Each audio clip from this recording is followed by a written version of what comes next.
Hello दोस्तों, नमस्कार। तो दोस्तों आज हम इस वीडियो में बात करेंगे आईटीआई फर्स्ट ईयर एग्ज़ाम के लिए इलेक्ट्रीशियन ट्रेड थ्योरी का थ्योरी हम पढ़ेंगे जो कि चैप्टर वाइज होगा। दोस्तों आज से हम जो लेसन 1 उठाए हुए हैं ऐसे करके लेसन सभी हम जो आईटीआई फर्स्ट ईयर के एग्ज़ाम में थ्योरी से क्वेश्चन आता है, ठीक है। तो पहले क्या करेंगे, थ्योरी कंप्लीट करेंगे चैप्टर का। देन उसके बाद उससे रिलेटेड इम्पॉर्टेंट जो 9वीं असाइनमेंट क्वेश्चन में क्वेश्चन पूछा हुआ है उसका हम सलूशन देखेंगे। ओके दोस्तों, तो आप कहीं ना कहीं थ्योरी अगर नहीं पढ़ते हैं तो क्वेश्चन को रटना पड़ता है, लेकिन दोस्तों जैसे आप थ्योरी को कंप्लीट कर लेते हैं देन उसके बाद क्वेश्चन का प्रैक्टिस करते हैं तो बहुत अच्छे से क्वेश्चन समझ में आता है और उसका आंसर आप दे सकते हैं। ओके, तो आज हम लेसन 1 का थ्योरी देखेंगे जो सुरक्षा एवं स्वास्थ्य। पहला चैप्टर क्या है, सुरक्षा एवं स्वास्थ्य यानी सेफ्टी एंड हेल्थ। तो इसके बारे में हम देख लेते हैं। देखिए सुरक्षा सेफ्टी क्या होता है। देखिए वास्तव में एक आदर्श व्यवसाय में सुरक्षा हेतु सर्वप्रथम प्राथमिकता कर्मचारी को दी जाती है। तो दोस्तों अगर आप सेफ्टी की बात करें तो सुरक्षा के लिहाज से देखा जाए तो प्राथमिकता किसको दी जाएगी, कर्मचारी को दी जाएगी, क्योंकि कर्मचारी ही औद्योगिक विकास में नींव का पत्थर होता है। जो इंडस्ट्री में क्या होता है, कारीगर वर्क करता है वही नींव का पत्थर होता है, ठीक है। क्योंकि ऑपरेटर ही एक इलेक्ट्रीशियन या फिटर या अलग अलग ट्रेड का वह स्टूडेंट ही उसका नींव का पत्थर होता है इंडस्ट्री में, क्योंकि वही वर्क करता है। ओके दोस्तों, अच्छा जो शिल्पकार होता है जिसे सुरक्षा की जानकारी होती है वह जानता है कि सुरक्षित व स्वीकृत कार्यविधि को व्यवहार में कैसे लाना है। ओके, कार्य को सकुशल सीखना इतना महत्वपूर्ण है जैसा कि व्यवसाय को स्वयं सीखना होता है। दोस्तों कोई भी अगर आप कार्य कर रहे हैं तो उसको अच्छे प्रकार से पहले सीखिए, ठीक है। पहले उसको सीखिए देन उसके बाद कार्य को करिए। तो इसीलिए आईटीआई 2 ईयर या 1 ईयर कंप्लीट करने के बाद ट्रेड अप्रेंटिसशिप होता है। तो दोस्तों ट्रेड अप्रेंटिसशिप में क्या होता है कि उस डायरेक्टली उस ट्रेड के बारे में 1 साल के लिए आपको जानकारी दी जाती है, जिसके पास आप अगर 1 साल एक्सपीरियंस हो जाता है, अगर आप अप्रेंटिस कर लेते हैं तो क्या होता है आपके पास स्किल्स आ जाता है, ठीक है। तो वही होता है अप्रेंटिसशिप।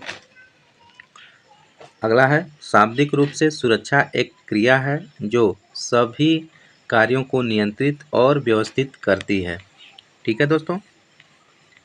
आगे देखते हैं दुर्घटना यानी एक्सीडेंट। तो एक्सीडेंट कैसे होता है, अचानक हो जाने वाली वे क्रियाएं जिन पर व्यक्ति विशेष का नियंत्रण ना हो, इसके प्रभाव में आकर क्रिया एवं प्रतिक्रिया के फलस्वरूप व्यक्तिगत चोट या उसकी संभावनाएं रहती है, दुर्घटना कहलाती है।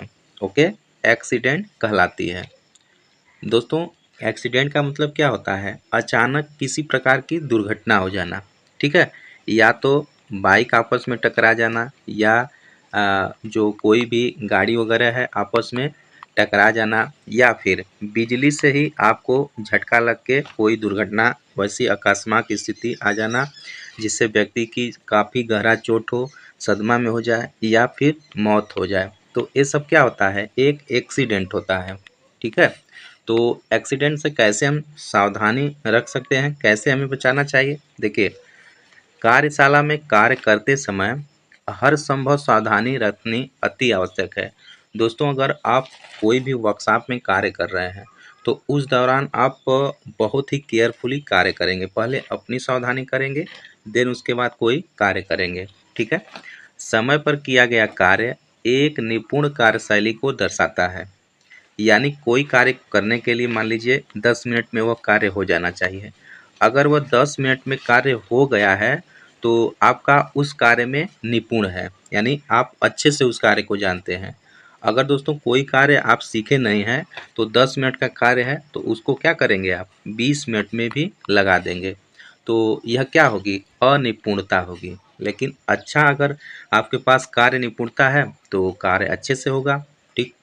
ठीक, आगे बोल रहा है यदि किसी कारणवश मेन स्विच समीप न हो तो तुरंत अपने हाथों पर सूखा कपड़ा या कागज लपेटकर उस व्यक्ति को सूखे डंडे या लकड़ी के धक्का देकर पृथ्वी कर देना चाहिए। दोस्तों ऊपर बोला है यदि किसी व्यक्ति को विद्युत का झटका लगे तो तुरंत मेन स्विच ऑफ कर देना चाहिए।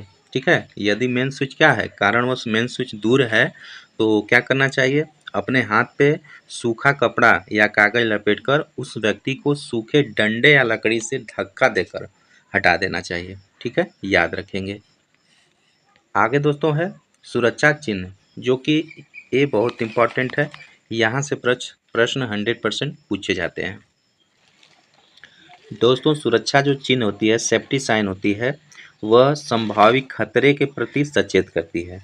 ओके, इन्हें नज़रअंदाज बिल्कुल नहीं करना चाहिए। सुरक्षा चिन्ह को प्रायोगिक तौर पर 4 भिन्न वर्गों में विभाजित किया जाता है। ओके, इनकी पहचान उनके आकार व रंग से हम प्रत्यक्ष रूप से कर सकते हैं। प्रत्यक्ष यानी डायरेक्ट रूप से हम कर सकते हैं उनके आकार और रंग के हिसाब से। तो दोस्तों 4 प्रकार का कौन कौन होता है, तो देखिए पहला जो होता है निषेधात्मक बोला जाता है चिन्ह, यानी प्रोहिबिटिव साइन। दूसरा जो होता है आवश्यक चिन्ह, मैंडेटरी साइन। तीसरा चेतावनी चिन्ह, वार्निंग साइन। चौथा होता है सूचना चिन्ह, इन्फॉर्मेशन साइन। ओके, तो हम बारी बारी से चारों के बारे में देख लेते हैं। देखिए दोस्तों, पहला जो होता है निषेधात्मक चिन्ह, जिसे हम इंग्लिश में प्रोहिबिटिव साइन बोलते हैं। तो इसकी जो आकृति की बात करें तो कैसा होता है, गोलाकार आकृति होता है, यानी वृत्तीय आकृति होता है। फिगर में आप देख सकते हैं। रंग की बात करें दोस्तों तो किनारा एवं क्रॉस बाल लाल रंग का होता है, यानी जो एक किनारा होता है, एक क्रॉस होता है, एक ऐसा होता है लाल रंग का होता है। ठीक है, लाल रंग का होता है। और श्वेत पर्दे पर काला संकेत होता है। श्वेत पर्दा यानी दोस्तों इसका जो बैकग्राउंड होता है, जो बैकग्राउंड होता है कैसा होता है, वह सफ़ेद होता है। ठीक है, और इस पे जो फिगर बनता है, यानी जो चित्र बनता है, यह कैसा बनता है, काला बनता है। ठीक है, तो मेन पॉइंट है, ये सब याद रखेंगे। इसका दोस्तों मतलब लगाने का तात्पर्य क्या होता है कि यह दर्शाता है कि इसे ना करें। ठीक है, आप तंबाकू वगैरह पे पैकेट पे देखे होंगे, या फिर गैस एजेंसी है उसकी दीवार पे भी देखे होंगे, तो वहाँ पे ऐसा कुछ फिगर दर्शाया जाता है आग जलाने से मना करने के लिए। ठीक है, तंबाकू भी देखेंगे तो तंबाकू खाने के मना करने के लिए वहाँ पे लगाया जाता है।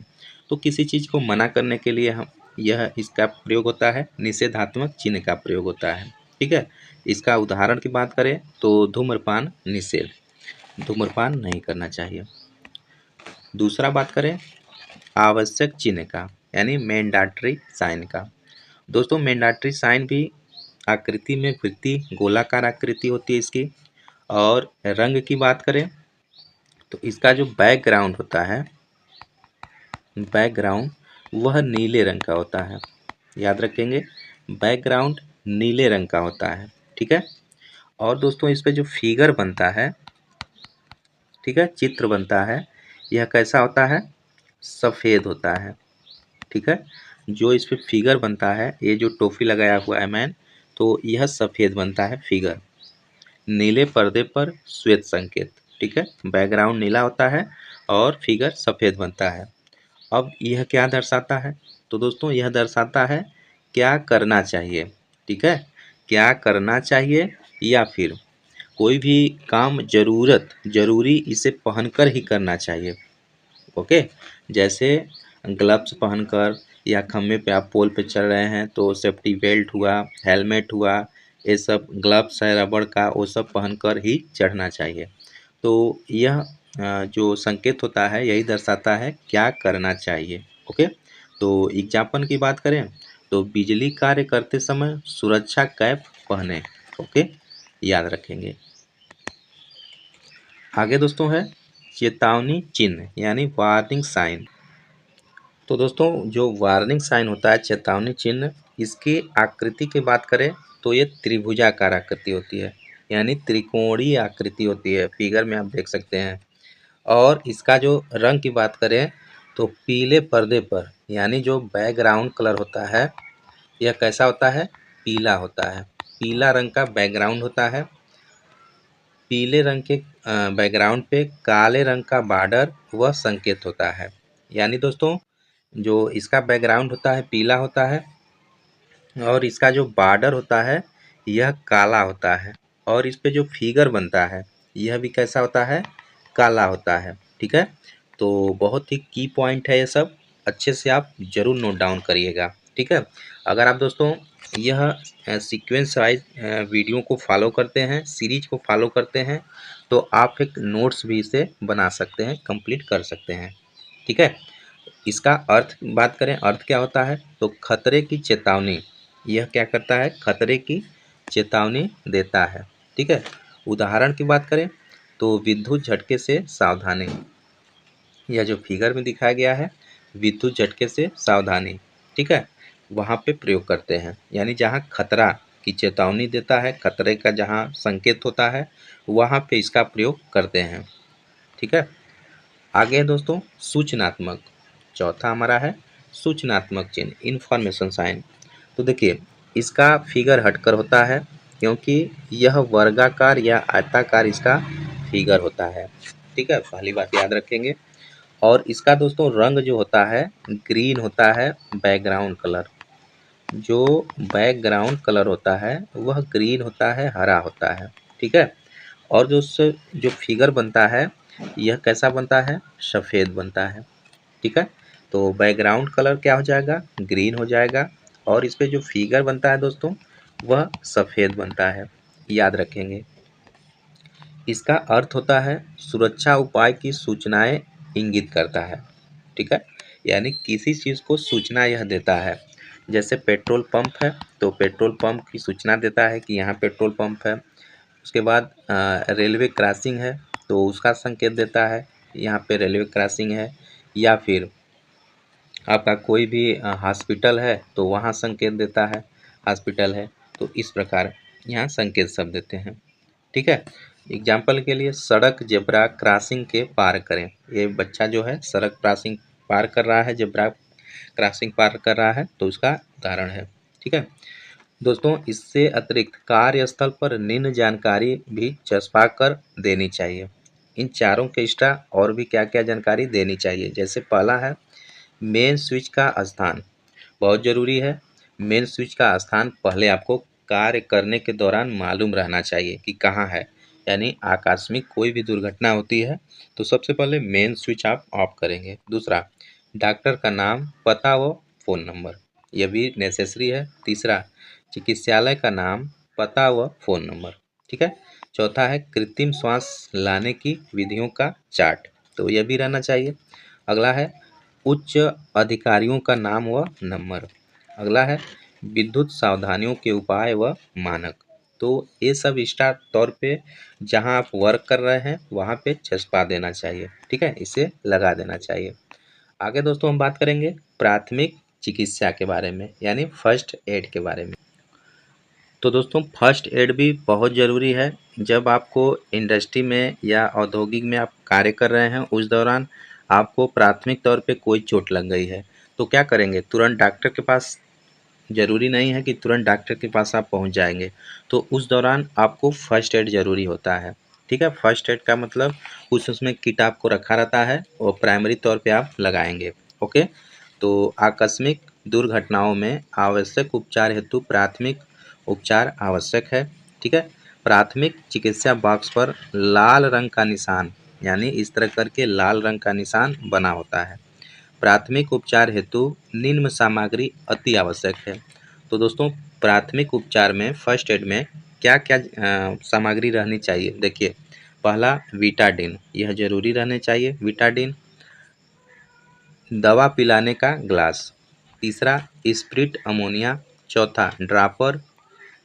अगला डिटोल, स्ट्रेचर, बर्नाल, सुई गाज, कैंची, चाकू, सेफ्टी पिन आदि। तो ये सब आप याद रखेंगे। मेन जो है बीटाडिन याद रखेंगे, बर्नाल, इम्पॉर्टेंट है, पूछा जाता है।